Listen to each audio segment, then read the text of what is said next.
Olá, pessoal. Eu sou a Valesca Karsten, sou educadora e podcaster. E hoje eu vim para Jaraguá do Sul, em Santa Catarina, gravar uma websérie de 4 episódios com uma pessoa que me fez esse convite para um trabalho muito prazeroso. Eu que adoro ler e adoro escrever, chegou até as minhas mãos o livro da Bárbara. E eu vou apresentar a nossa convidada, porque ela não é só minha, ela tem muito para nos inspirar. É a Bárbara Franzner, a Babi. É casada com o Eduardo, o Duca, o Dudu, né? E ele é pai, encara com ela esse desafio da maternidade e paternidade de 4 filhos. Tem o José, que tem 8 anos, a Isabel, que tem 5 anos, o Leonardo, que tem 3 anos e 9 meses, e agora tem o Daniel aí, que em 1 mês está nascendo. A grande dúvida era quem ia nascer primeiro, o Daniel ou o livro. Mas foi o livro. Seja bem-vinda, Bárbara. Obrigada. Que a gente possa ter momentos assim, muito de que você possa se apropriar de tudo que você vem construindo ao longo dessa sua trajetória como mãe, mulher, escritora, empreendedora e corajosa, uma taurina assim, ó. Sabe, uma pessoa assim que quando pensa uma coisa... Como é que é isso de pensar uma coisa e a coisa acontecer para você? Eu acho que eu sou tão executora que eu coloco uma coisa na minha cabeça e eu realmente arregaço as mangas e faço acontecer. Eu acredito no minuto que eu decido que eu quero fazer. E aí as coisas fluem para acontecer. Mas não é só uma executora, porque tem essa coisa da gente poder tornar os pensamentos em ações. Com certeza. Mas para ter ação tem que ter o pensamento. E para escrever um livro, a pessoa tem que ter pensado, sentado a bunda no negócio escrito. Porque, olha só, é um livro. A vida pede coragem, de mãe para mãe. Conta pra gente como é que veio a inspiração de escrever esse livro, Bárbara.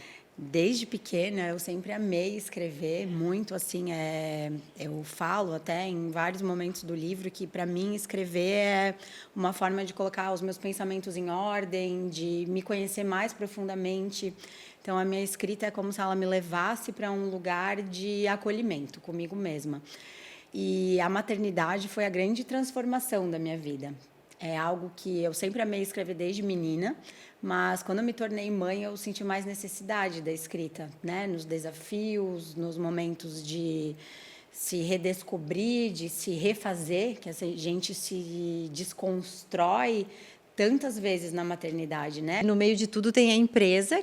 O que é a Velp? Que todo mundo fala na Velp, todo mundo tem o desejo de que os seus filhos tenham uma peça da Velp. Conta pra gente isso. A Velp, para mim, é um filho que eu coloquei no mundo mesmo. Até antes de eu engravidar do Daniel, eu falava que eu tinha 4 filhos, que um deles era Velp.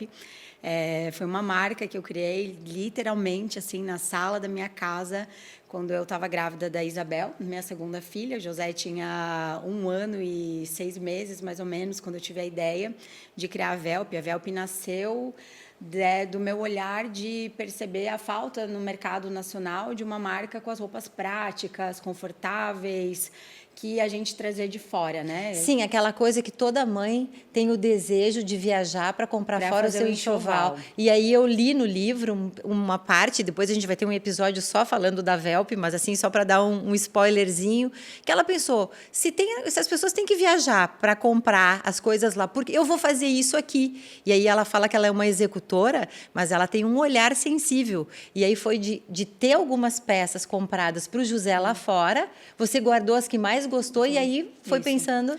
Eu comecei a Velp literalmente com 3 peças. As minhas 3 peças e modelagens preferidas do enxoval do José, que eu tinha comprado nos Estados Unidos. E eu não encontrava aqui. Na época não tinha macacão de zíper no Brasil com facilidade. E foi onde, assim, pulsou muito forte no meu coração esse desejo. Eu tinha ficado em casa com o José, desde que ele nasceu, fui me desligando do meu trabalho dos últimos 10 anos antes de eu engravidar dele.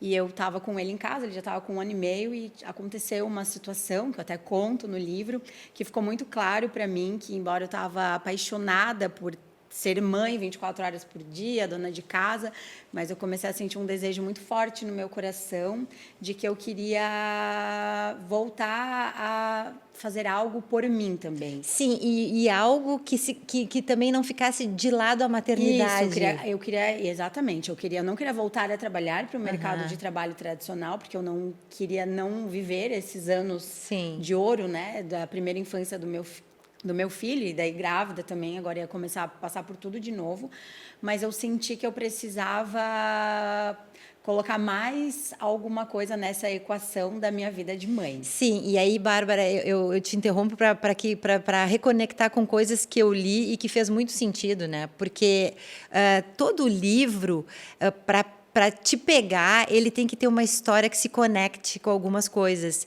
E foi tão interessante, assim, eu conto porque a gente teve uma história juntas, porque eu vim aqui para gravar essa websérie com a Bárbara, para ela falar sobre o livro, sobre o trabalho, que é uma coisa que ela quer deixar para a posteridade e para os filhos. Só que quando eu comecei a ler o livro, eu comecei a dar os retornos para ela do como é que eu estava me sentindo lendo o livro. E acabou que um dia eu acordei de manhã e a Bárbara me convidou para fazer o prefácio do livro dela. Então, eu estou muito feliz porque, de certa forma, eu sou um pouco parente desse livro. Com certeza. E é uma prefácio, né? Porque eu fiquei muito emocionada. Eu acho que, quando eu recebi o teu prefácio, foi, assim, o primeiro momento que eu comecei a curtir o livro, porque eu estava tão obstinada a terminar, a lapidar, aí, né, melhorando o conteúdo dele, que ainda não tinha me dado conta que ele estava nascendo, sabe? Quando eu recebi o teu prefácio, eu chorei muito, eu te falei já isso. Né? Mas o prefácio eu fiz baseada no que eu li. O livro o conteúdo do livro é muito legal, porque ele conecta e fala de mãe para mãe coisas. E eu me identifiquei como mãe, porque quando o meu primeiro filho nasceu e eu trabalhava num lugar e eu ficava muito tempo longe dele, e todo dia eu pensava, eu rezava assim, eu queria ter muito um trabalho para ficar perto. Porque a gente pensa um monte de coisas antes da gente ver o bebê da gente. Como é que foi para ti isso, assim, de enxergar o José e ficar todo aquele tempo só com ele, até se redescobrir, assim, bom, eu quero também trabalhar? Eu acho que essa fase que eu fiquei em casa, mãe, período integral, né, dona de casa, mesmo que eu tinha ajuda com alguém que vinha, né, me ajudava com a limpeza, com a comida, mas quem cuidava dele, assim, 24 horas por dia, 7 dias por semana era eu. Foi um período, assim, muito rico de conexão entre eu e ele.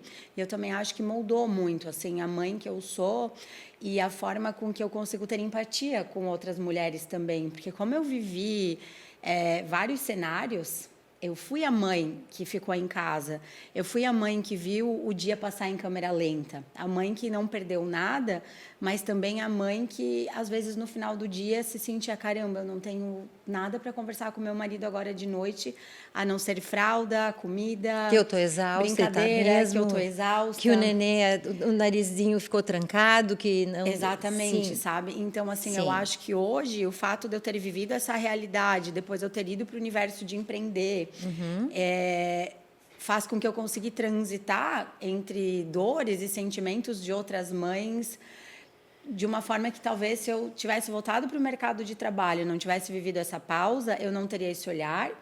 E se eu continuasse nessa pausa e nunca tivesse voltado para o mercado de trabalho, eu também não conseguiria entender algumas angústias das mães que voltaram, claro, sabe? Sim, tem que estar naquele lugar de fala para poder falar, né? Eu acho que assim isso eu vivi várias fases na maternidade, né? Cada filho teve de mim uma mãe.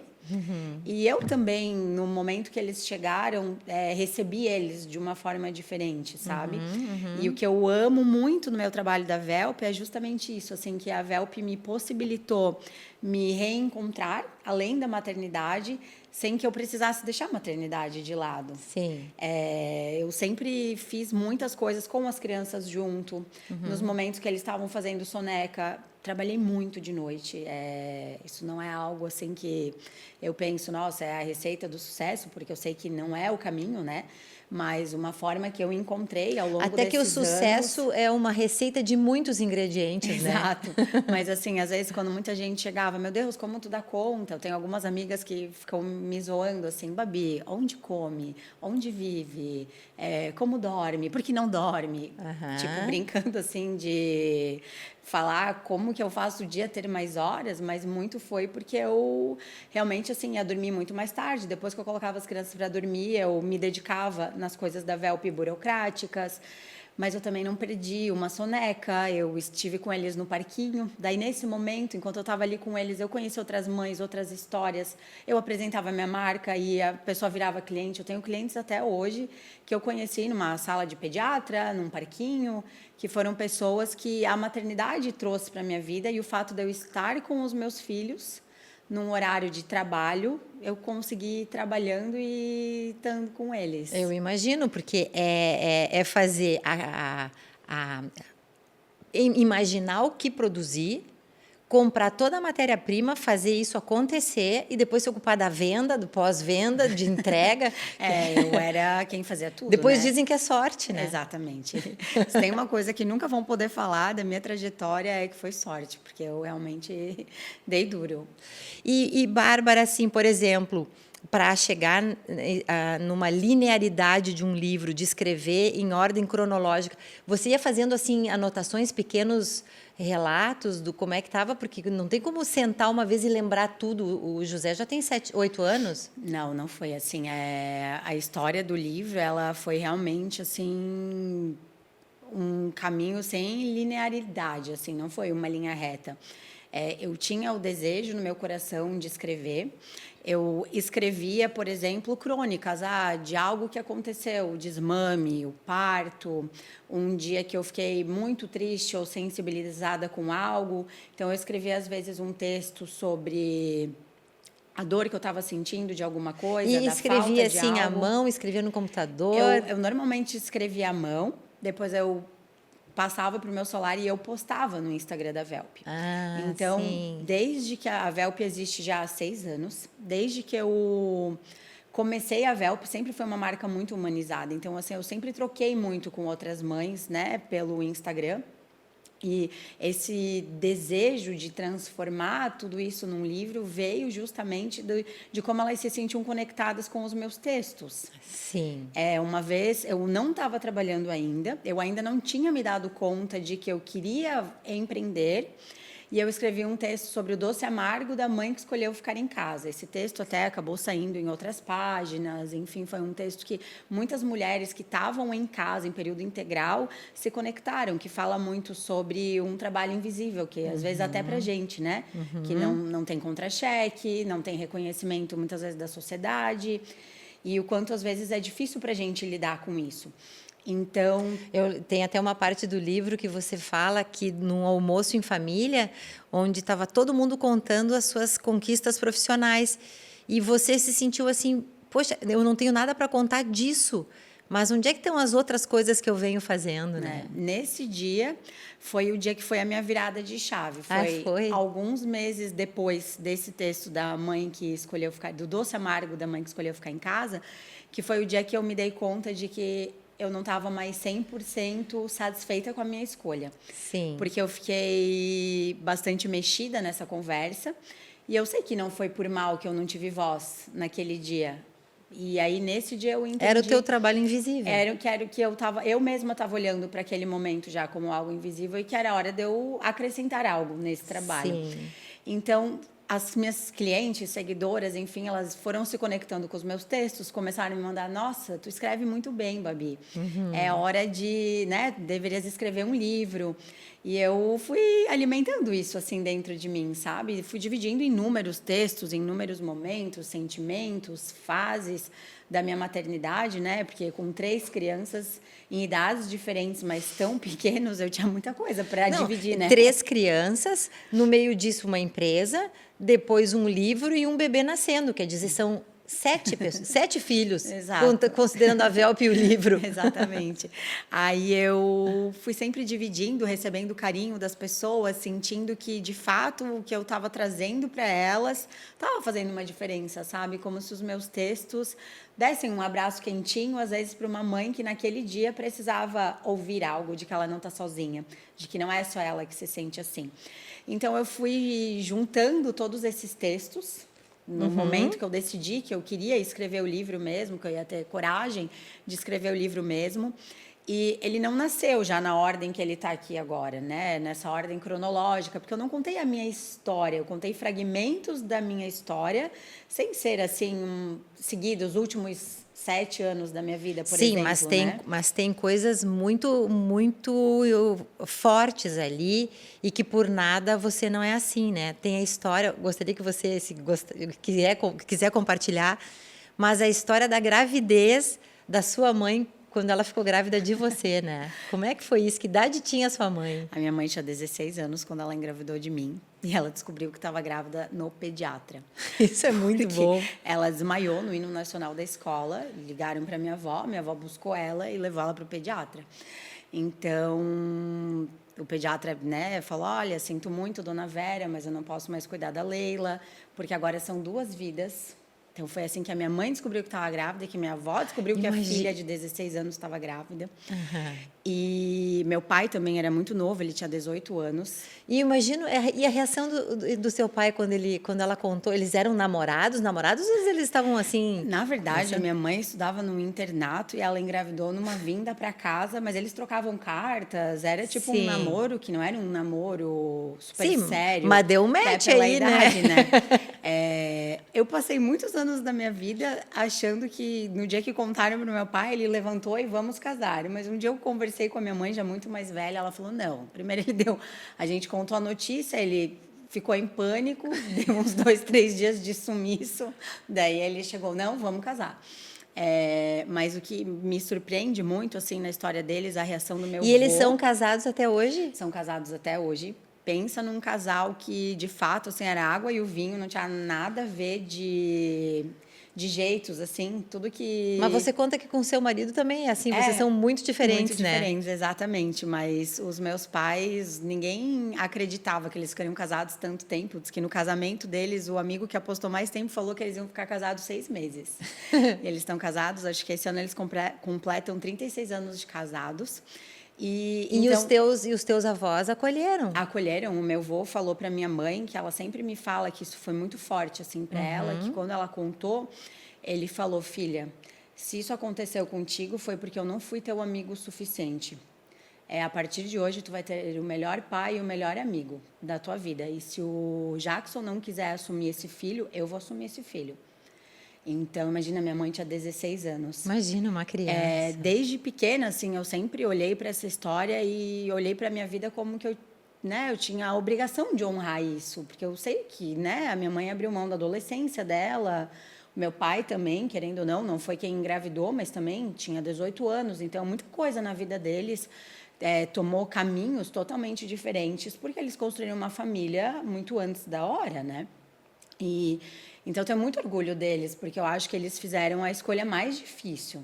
Que, às vezes, na idade deles, a gente escuta tanta história, principalmente de uma geração passada. Só pode entender isso quando a gente também tem maturidade, que a gente é mãe, né? Eu imagino, tá emocionada aqui, querida. Então, assim, eu honro muito a história deles e tudo que eles batalharam e fizeram por mim, pelo meu irmão, que veio 5 anos depois, que daí já nasceu num outro contexto, numa outra idade, mas... Também, né? Eles eram muito jovens e deram muito duro para conseguir se manter juntos. E eu não lembro de cabeça, mas você acho que vai lembrar, assim, eu acho tão bacana quando você se refere ao seu irmão, assim. O meu irmão é a única pessoa que entende quando eu falo sobre os pais com ele, né? Que divide isso. Eu acho que, na verdade, né, nossos irmãos são as únicas pessoas que entendem de onde a gente veio, né? O que significa vir de onde a gente veio. Exatamente. A parte boa, a parte ruim, a parte que... Sim. Né, deixa traumas, deixam coisas boas. Ele sabe exatamente do que a gente está falando, exato, né? E você está construindo uma família grande, né? Que eles vão poder ter isso. Tudo está interligado lá na nossa base, né? Com e certeza. das coisas que vêm. Bom, aí depois disso, você foi crescendo e chegou um momento da sua vida, os teus pais puderam proporcionar uma viagem, um intercâmbio nos Estados Unidos. Foi mais uma fase bem marcante, assim, na minha vida. Que idade você tinha? Eu tinha 16 para 17. Eu sempre tive esse jeito de encasquetar que eu quero alguma coisa e tentar. E aí ao ontem a máximo que eu a posso. gente conversando sobre hoje, ela me contando dos filhos, e eu tive o prazer de conhecer a coisa mais querida dessas crianças. E a menina é o jeito dela. E ela falou: ela é muito difícil, ela quer tudo para ontem e tem que ser tudo do jeito dela. Daí eu falei: pois é, né? Filha de goiaba não dá manga, né? Em minha defesa, ela sou eu turbinada. Mais ainda. É mais ainda. Mas que aí é do um amor. intercâmbio eu decidi muito que eu queria ir.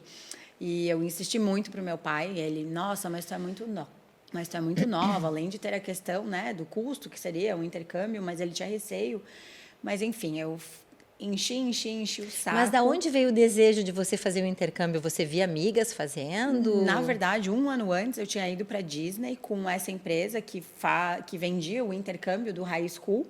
E eu tinha amigas que eram 1 ano e 2 anos mais velhas do que eu e estavam indo para o intercâmbio. Então, eu também queria ir. Aí, enfim, eu enchi tanto o saco dos meus pais, pedi tanto que eles, então tu vai. Aí eu morei 10 anos nos Estados Unidos, numa cidade muito pequenininha. Então, foi uma imersão mesmo, assim, na cultura americana. Não tinha nenhuma brasileira lá, eu tinha uma amiga colombiana e o resto eram todos americanos. Então, a gente foi muito inserido na cultura americana de uma cidade pequena. Eu saí da minha cidade, que já era no interior de Santa Catarina, mas tinha 100 e poucos mil habitantes. Muito diferente do que ir para Disney, né? Exatamente, totalmente. Eu morei em Montana, no interior do interior dos Estados Unidos, fronteira com o Canadá, um dos maiores estados, mas na época que eu morei lá não tinha 1 milhão de habitantes, um dos maiores estados dos Estados Unidos. Então era muito cowboy, fazendas. A cidade que eu morei tinha 1.000 habitantes e não tinha nem sinal de celular quando eu fui para lá. Então a minha comunicação com os meus pais era por e-mail, MSN e uma vez por semana. E o intercâmbio me amadureceu muito, assim, porque eu vi a realidade das famílias jovens, mesmo com pais com condições, eles tinham empregos depois da aula, né? A aula lá termina às 3h30 da tarde. Então, todos eles, depois da escola, eles trabalhavam num bar, num restaurante, num hotel, na biblioteca da cidade, por algumas horas e ganhavam o seu próprio dinheiro. Então, quando eu contava que aqui a gente tinha ainda mesada, quando estava na escola, né? Sim, é outra cultura. É uma cultura muito chega um diferente. momento, tem uma ruptura, onde eles têm que ir embora de casa, Exatamente, né? São assim. criados para isso. São criados para isso. Aí, quando eu voltei para o Brasil, eu voltei com uma vontade muito grande, assim, de começar a trabalhar, de começar... De ser independente. A minha independência. Nisso, eu terminei o terceirão aqui, eu voltei para o Brasil em maio, junho, foi final de maio, início de junho. Então Isso você voltou dos Estados Unidos para Jaraguá? Para Jaraguá, mas eu fiz o terceirão em Joinville, que era a escola do positivo, por causa do vestibular e tudo mais. Aí eu passei para publicidade e propaganda na Universidade Positivo, que na época era uma das melhores do país para o meu curso, justamente porque eu sempre amei escrever. Então, eu achava que eu queria ser publicitária. Fui morar em Curitiba com a minha melhor amiga e lá eu queria trabalhar. Aí eu comecei a distribuir currículo em escola de inglês, porque eu falei, quero trabalhar, mas o que eu vou fazer? Minha faculdade é de manhã, eu falei, meu inglês está fluente, vou tentar dar aula de inglês. Distribuía currículo, enfim, ia a pé por metade de Curitiba, deixando meu currículo. E os lugares que me ofereciam emprego, eu teria que trabalhar no sábado, mas daí no sábado eu não poderia voltar para Jaraguá, eu tinha recém começado a namorar. Quando voltou, o Eduardo era teu amigo. Ele era meu melhor amigo. Quando eu fui para o intercâmbio, ele me entregou uma caixa com uma carta se declarando para mim. Mas daí, assim, não de amigo. Não de amigo, Mas, enfim, né? Ele ficou aqui, eu fui, mas a gente se falava toda semana. Então, né, no livro também eu conto sobre isso. De fato, assim, eu não tinha me dado conta de que eu também estava apaixonada por ele, eu estava me apaixonando por ele. E então ele me levou no aeroporto, E é veio me bom dar estar tchau. longe, ter alguém assim que a gente não se sente, o coração está conectado com alguém, né? Mas aí a gente não ficava falando como se estivesse juntos Sim, mas ele durante estava esse ali. tempo, mas ele estava ali, Aham. plantando, regando a sementinha que ele tinha plantado, Sim. bem esperto. Aí ele me levou no aeroporto, no dia que eu fui com os meus pais, ele veio me dar tchau no aeroporto e quando eu voltei, ele foi me buscar no aeroporto também. E no dia seguinte a gente ficou pela primeira vez e nunca mais se largou.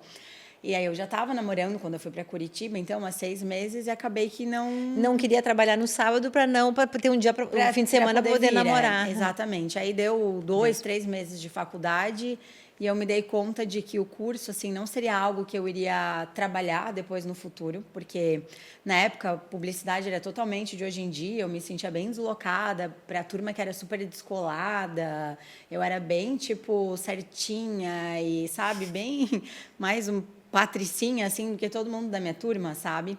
Então eu falei, gente, não é porque eu amo escrever que eu vou viver da minha escrita. Aí eu cancelei a minha matrícula sem falar com ninguém. Liguei pro meu pai e avisei, pai, tô voltando para casa e eu quero que tu me dê uma chance para trabalhar contigo. Meu pai tinha uma construtora na época. Como que vai dizer não? Nossa, mas... Já estava tudo decidido. Mas eles ficaram bem bravos comigo na época. Aí quando eu fiz isso, meu pai falou, então tá, eu te dou emprego uma vez, tu tem uma chance... E tu escolheu a faculdade que tu quis, na cidade que tu quis. Se tu quer voltar para casa, tu quer trabalhar comigo, tu vai estudar à noite, vai trabalhar de dia e nós vamos juntos lá na faculdade e ver que curso tu vai fazer. O velho limite. Exato. O velho falou, e bom limite. Exatamente. Então tá, eu te dei todas as chances de escolhas. É isso que tu quer? Então agora vai ser do meu jeito. Daí eu voltei, inclusive achei que eu ia fazer administração na época, né? Aí o curso... Qual foi o curso que ele escolheu? Ciências contábeis. Olha só, tudo a ver contigo, né? Bom, uma contadora que conta histórias, não é maravilhoso? Eu falei isso, eu fiz um curso em São Paulo esses tempos, e daí quando eu me apresentei, eu falei, eu sou contadora de formação, mas eu terminei contando história da marca que eu criei. Mas também o curso de contabilidade para quem está abrindo um negócio, Sim, que tem um foi negócio, excelente. eu imagino. Me trouxe uma bagagem muito, muito boa, assim. E aí, na verdade, eu trabalhei 10 anos, né, no administrativo e no financeiro da empresa do teu pai. Então, assim, eu aprendi coisas que faculdade nenhuma ia ter me ensinado aos 18 anos de idade. Então, eu me iniciei a minha vida adulta muito mais cedo do que os meus amigos, a minha turma de convívio, sabe? Sei que eu falo de uma realidade privilegiada, porque é a coisa mais normal que existe no nosso país, são adolescentes trabalhando e estudando à noite, né?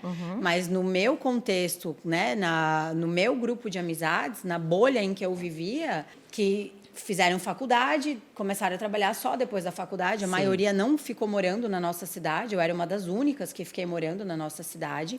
Então, o próprio Eduardo morava em Floripa. A gente só se via no final de semana. Então, na época da faculdade, eu estava em Curitiba e ele estava em Floripa. Então, a gente se encontrava em Jaraguá, que era metade do caminho para os dois. Mas mesmo numa bolha, num microcosmo e na proteção dos pais, efetivamente, a minha geração trabalhou. Eu comecei a trabalhar com 16 anos e você também muito jovem. A gente tinha que trabalhar, não tinha a opção de não fazer alguma coisa.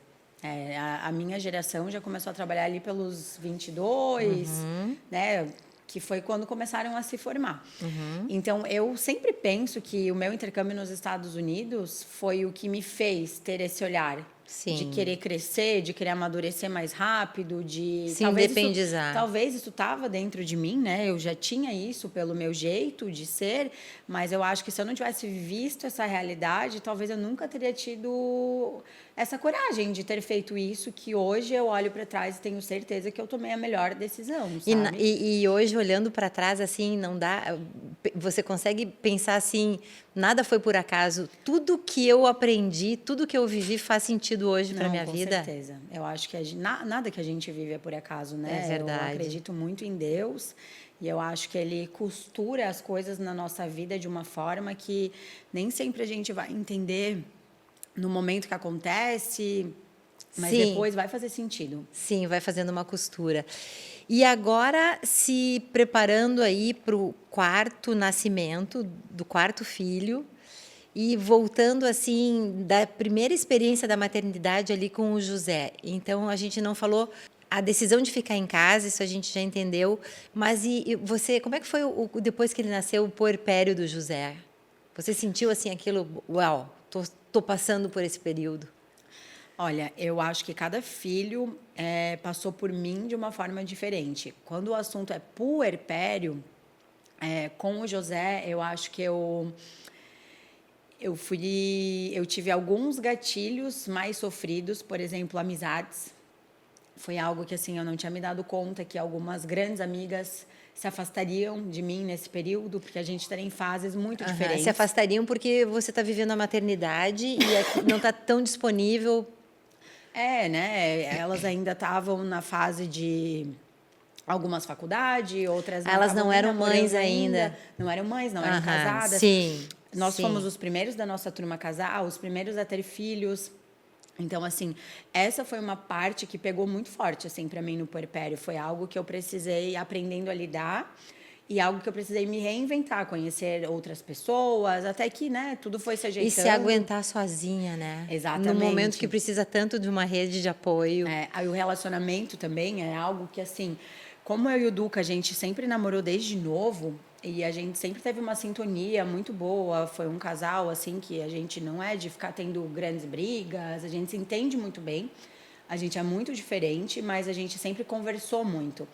Então, é como se antes do José nascer, na minha cabeça, eu nunca tinha tido a consciência de que o nosso relacionamento podia ser finito.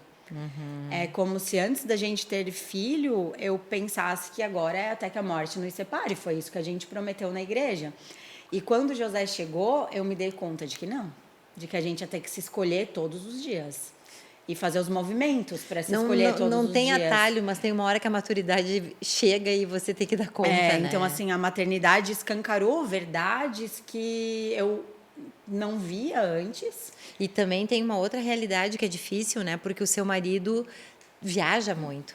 E aí tem até uma passagem que no casamento de vocês o padre chegou e... Como é que o padre Beto, o que ele falou para você? O padre Beto falou, ele conhecia muito a gente, né? E ele falou que eu não ia poder reclamar das camisas de futebol, que ele fazia coleção, e eram muitas, e nem das viagens. Porque eu casei sabendo que ele trabalha no comercial e que ele viaja muito. E eu até brinco que ele me deu um golpe, porque ele, à medida que os anos vão passando e ele vai assumindo mais responsabilidades, ele vai viajando mais. Mas todas as vezes que eu vou pensar em ficar ressentida com a viagem, eu lembro da homilia do meu casamento, dele me lembrando que eu estava casando com esse trabalho também. Então, isso também... Mas não é fácil, né? Não é nem um pouco fácil, né? A gente não quer... Então, eu ficava muito sozinha com o José, me sentia sozinha em muitos momentos. E outra coisa, assim, que eu acho que, tipo, a chegada dele sacudiu, assim, muita coisa, é toda essa estranheza que a gente sente com agora quem eu sou, o meu corpo. Porque quando a gente está grávida, a gente já passa por transformações físicas, né?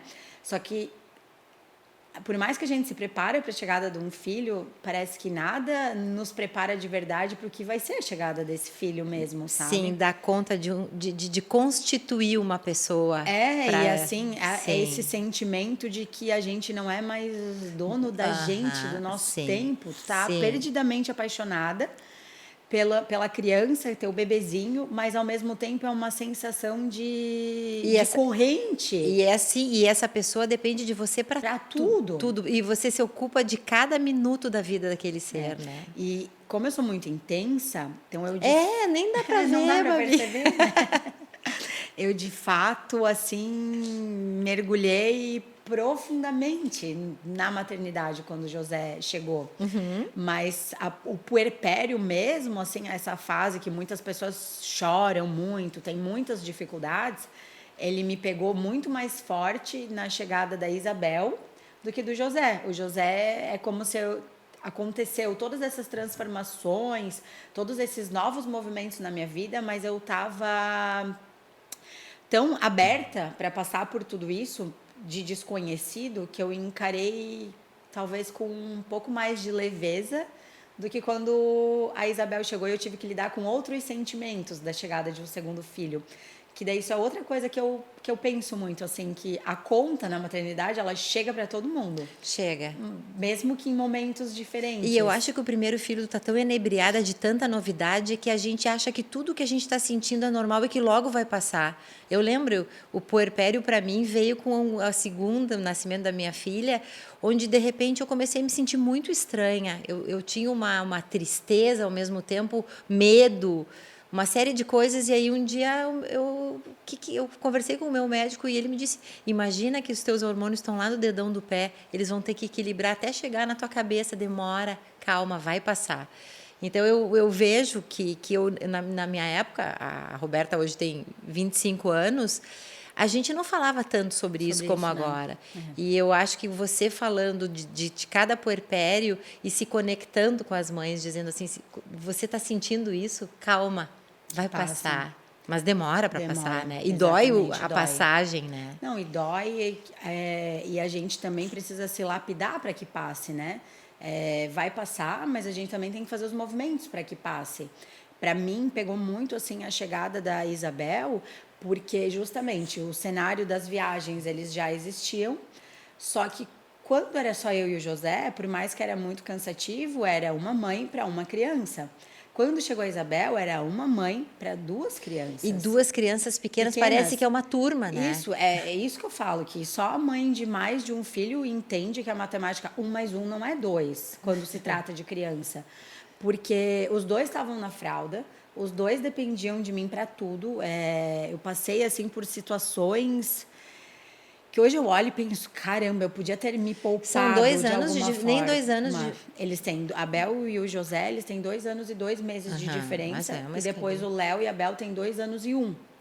Então, eu sempre tive 2 na fralda, sabe? Então, para mim, foi muito difícil lidar, assim, com essa... Eu precisar de ajuda, não saber pedir ajuda, não ter a ajuda oferecida também, muitas vezes, e eu tendo dificuldade de pedir ajuda. Sim. E lidar também com esse sentimento de comparação, sabe? Isso para mim foi o mais sofrido, porque eu demorei para entender que a mãe que o José teve, ela deixou de existir no dia que a mãe do José virou mãe de 2 crianças. Sim. E que a Isabel nunca ia ter essa mãe, porque ela nunca foi filha única. Ela era a segunda filha. Eu precisei de terapia, de bastante tapa na cara para eu conseguir ter esse olhar e entender isso, sabe? Sim, e também desconstruir, porque quando a gente tem o primeiro filho, não sei como é que foi com você, a gente tem umas ideias que depois na prática a gente vê o que realmente importa. O que para você na maternidade, assim, o que mais importa de uma mãe com o seu bebê? Eu acho que é a conexão, né? Por exemplo, o José foi aquele bebê que eu sonhei com enxoval, com quartinho, milimetricamente perfeito. Aí briguei com meu marido por causa do berço, porque eu queria um berço X e ele queria Y, e aí tudo era grande. Tudo era tipo, meu Deus, tem que ser desse jeito, um drama, sabe? E quando ele nasceu, eu vi que nada disso importava, né? Que o que ele precisava era de mim, do meu colo, da minha disponibilidade emocional para lidar com, né, as madrugadas, com a amamentação, com o choro que tu ainda não sabe o que é. Então, assim, é como se todo o supérfluo que muitas mães de primeira viagem, a gente fica com a cabeça nessa parte de enxoval, de quarto, de carrinho, de bebê conforto, porque é todo um universo novo que se abre na nossa frente. Sim. Mas eu me dei conta que muito no final da gestação, ou só depois que ele nasceu, que eu comecei a olhar para os assuntos que realmente importavam, que era a amamentação, o parto, a conexão com ele. E olhar esse bebê e, como fala, é a poesia da mãe dizer: vive, meu filho, porque a vida vale a pena. É saber que a gente vai guiar essa alma pelo mundo, né? Certamente. Isso é muito forte. É isso aí. E como é que vocês conseguem manter a chama acesa, assim, tu e o Duca do casamento, com toda essa filharada na volta? E ele viajando, que quando ele volta, eles devem querer muito a atenção do pai, né? Eu acho que uma coisa que sempre ajudou muito a gente foi que a gente sempre gostou de colocar eles para dormir cedo. Eles têm Então, uma rotina. Eles têm uma rotina bem Sim. estabelecida na nossa casa. Isso Então, é por exemplo... muito importante, né? Pra gente sempre fez muito sentido. A gente sempre colocou o José para dormir umas 7 horas normalmente. Então, assim, 7, 7 e meia, a gente já tava nós dois em casa. Então, por mais que a gente... Né, nós demoramos muitos anos para viajar sozinhos. A gente só foi viajar sozinho depois que o Léo já tinha 2 anos de idade, José já estava com 7 anos, que a gente sentiu essa necessidade. Mas a gente sempre se alimentou e passou e cuidou para passar um tempo só nosso em casa mesmo, sabe? Sim. Ou sair para jantar. Então a gente fazia jantinhas nós dois durante a semana, tirava um momento para conversar, para, né, ficar junto, assistir série, assistir filme. Então assim, das 7 às 10, 10 e meia, dá para fazer bastante coisa, né, Claro. juntos, desde que se policie, né? E ter a maturidade do casal bom é um período da nossa vida que a gente está criando filho pequeno. Isso depois vai Isso passar. também. E assim, a gente teve... Nossos amigos foram casando, então a gente teve vários Vale Nights no final de semana, por exemplo, para ir num casamento. E eu sinto que a gente sempre conseguiu manter a nossa parceria, mesmo com as crianças, sabe? É claro que ajudou muito o fato de que ele sempre viajou muito, mas quando ele estava em casa, ele era muito parceiro. Então, ele não era um marido que, tipo, me cobrava para manter as coisas como eram antes. Ele entendia que existia uma criança que era a nossa prioridade nesse momento, sabe? Então, eu acho que a gente foi ajustando expectativas. A gente sempre se curtiu muito mesmo com as crianças. E na chegada da Isabel e do Léo, a gente continua mantendo esse hábito de umas 2 vezes na semana a gente fazer uma janta diferente, não só tipo jantava o que já estava pronto, né? Fazia um prato que a gente gostava, colocava uma música, conversava. Então, acho que até por isso que a gente demorou tanto tempo para sentir a necessidade de fazer uma viagem a 2, por exemplo. Sim. Que às vezes muitas amigas ou pessoas, né, perguntavam: nossa, mas com tantos filhos, tantos anos juntos, vocês nunca quiseram viajar, só vocês dois? Porque a gente viajou para vários lugares com as crianças. A gente sempre levou eles, mesmo em destinos assim que, tipo, talvez para muita gente não faria sentido estar com uma criança. A gente nunca sentiu vontade de ir só nós dois, porque eu acho que a gente Também chega lá sentia e não... desconectado, Sim, porque no sim. dia a dia a E gente chega lá já tava com o pé juntos. voltando, vai lá e nem curte, né? Eu acho que assim, tem que ir quando tá pronto para ir, quer ir. Sim, Quando a gente sim. foi ano passado, a primeira vez nós viajamos sozinhos para a cidade que a gente noivou, então era um lugar muito especial. E foi uma sensação maravilhosa de, meu Deus, eu tô respirando sem ninguém me chamar, sem ninguém pegar minha mão, sem ninguém pedir para ir no banheiro, mas eu estava pronta para viver isso. E se eu tivesse ido 1 ano antes, não ia ter sido legal, porque eu não queria ainda naquele momento, sabe? Mas eu acho, Bárbara, sabe que é muito de se dar conta, assim, que nenhum casamento tem que ser para sempre. E quando a gente tem isso dentro da gente, a gente vai trabalhando um dia de cada vez. Eu acho que vocês chegaram nesse estágio muito cedo como casal, e isso é uma coisa muito legal. Eu acho que a legal. gente colocou pingos nos is sempre rápido na chegada de cada filho.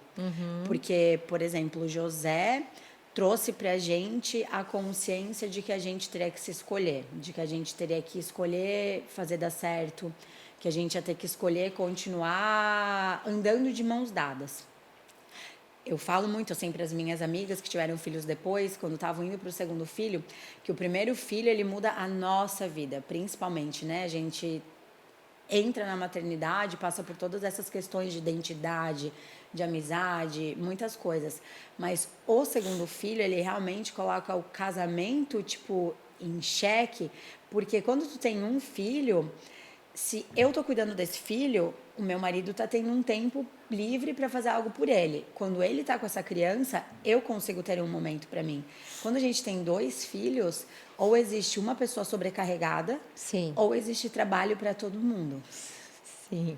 E aí eu acho que as discussões, elas ficam ainda mais calorosas. Sim. Porque ou a mulher precisa se anular ainda mais, ou o homem E precisa às vezes, participar ainda mais. e às vezes não tem nem energia para ir lá e pleitear mais tempo ou conectar o outro, porque é uma exaustão. Tá né? exausto. E aí é onde entra em algo que eu acho muito perigoso nos relacionamentos, que é a queda de braço. Quem tá mais cansado? Aham. Quem fez mais? O dia de quem foi mais difícil? Sim. Então, isso é algo assim que a gente se deu conta muito cedo quando a gente começava a fazer de que precisava parar. Sim. E eu acho que, tipo, muita conversa, muito ajuste.